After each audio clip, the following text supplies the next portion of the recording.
attached top, so it split and opened up. It's the same piece of wood on the top, like all of them. And it just took the colors that way.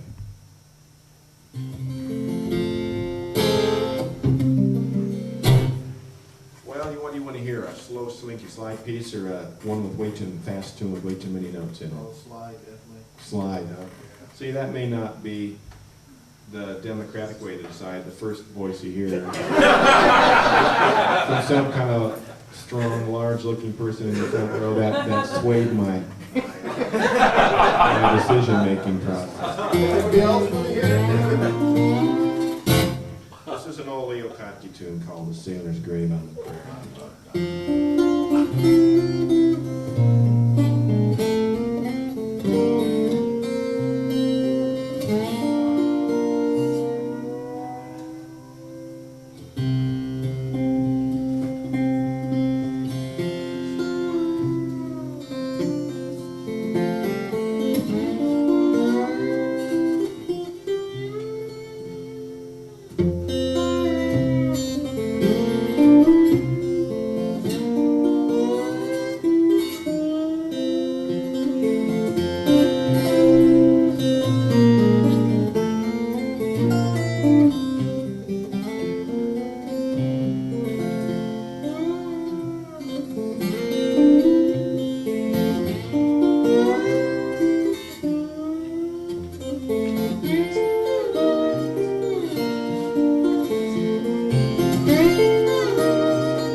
That's an open G.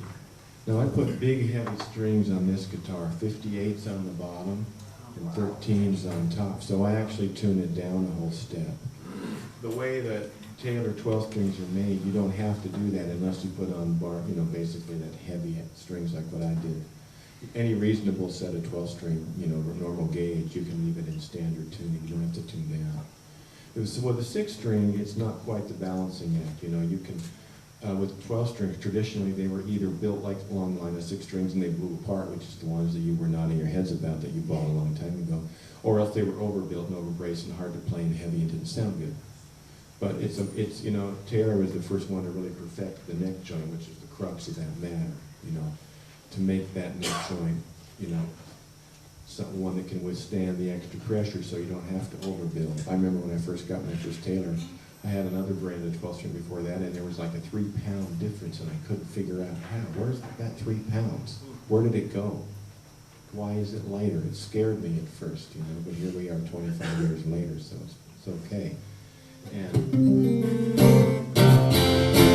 so, any questions at all? Yeah, way in the back. With your search for different voicings, have you ever tried a 9-string?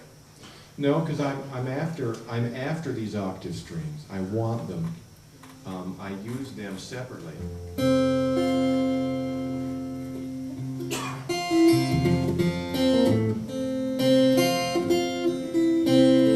mean, this note here is the same as this note here, the octave G, and your thumb plays it.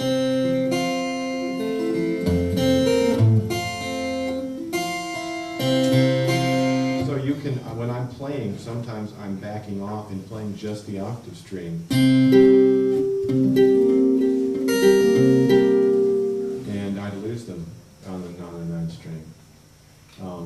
So that's something that I'm really big on the 12 string, is those bottom 4 string sets where they're an octave apart. That's a gift for your thumb if you want to use it.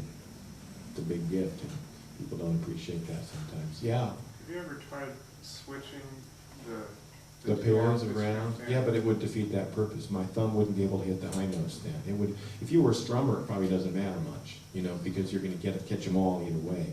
But see, the light one being closest to my thumb is the one he hits first. So I can pick out just that note, where I couldn't do that if I flip-flopped it. Yeah?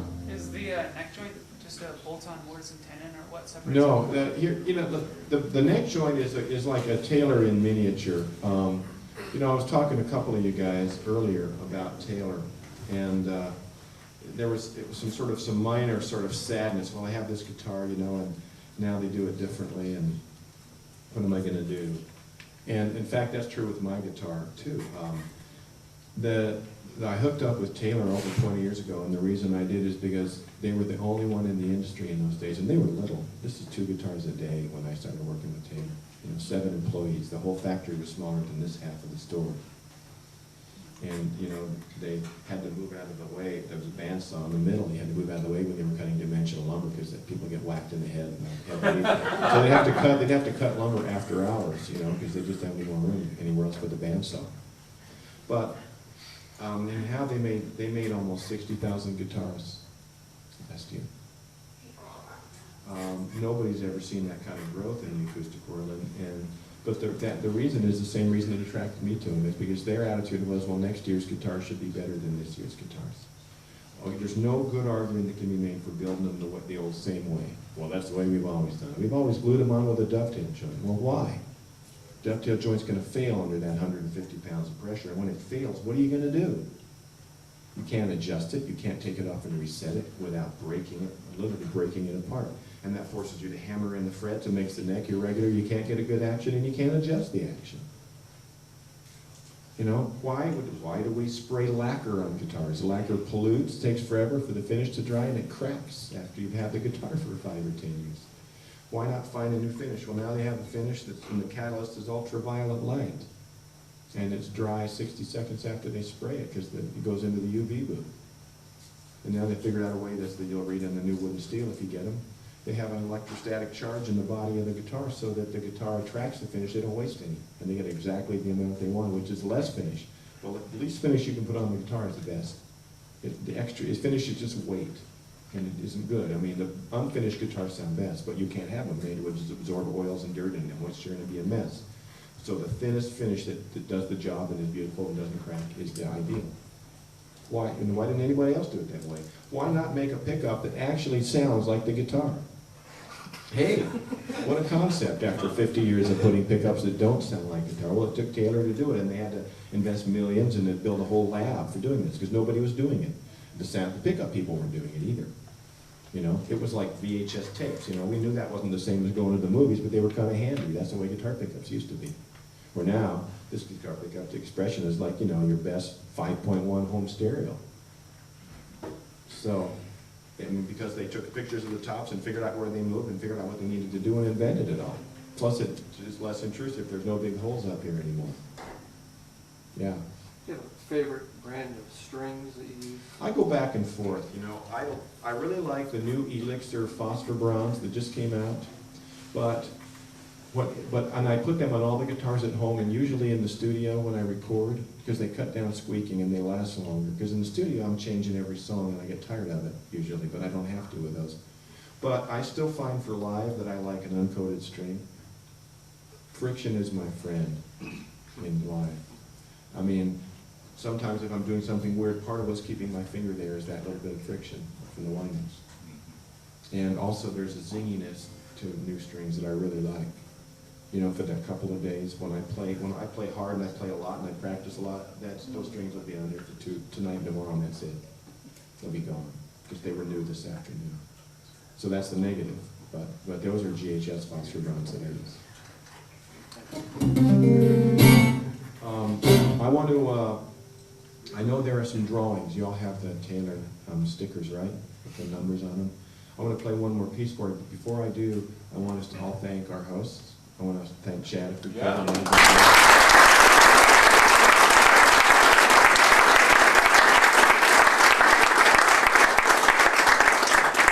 These things don't happen for free, and they don't happen without work, you know. And from either Taylor's or the music store, the retailer standpoint, they could spend money on marketing in a lot of ways, you know, to try to reach you and keep you enthusiastic about guitar. And this is the way they've chosen to some of the time. So, you know, if you like this, you have to support the people that provide it. It's as simple as that. Because it's more work and more effort for them. I'll be happy to, you know, be around to answer questions. Of course, there's the CD and the books and all that. I'll be happy to talk to you about those. The CD called Under the Influence is the only one that focuses on non-original pieces, where the one called The Collection is my newest, which is 16 of my original pieces that I re-recorded from the overview of the last 25 years and put out.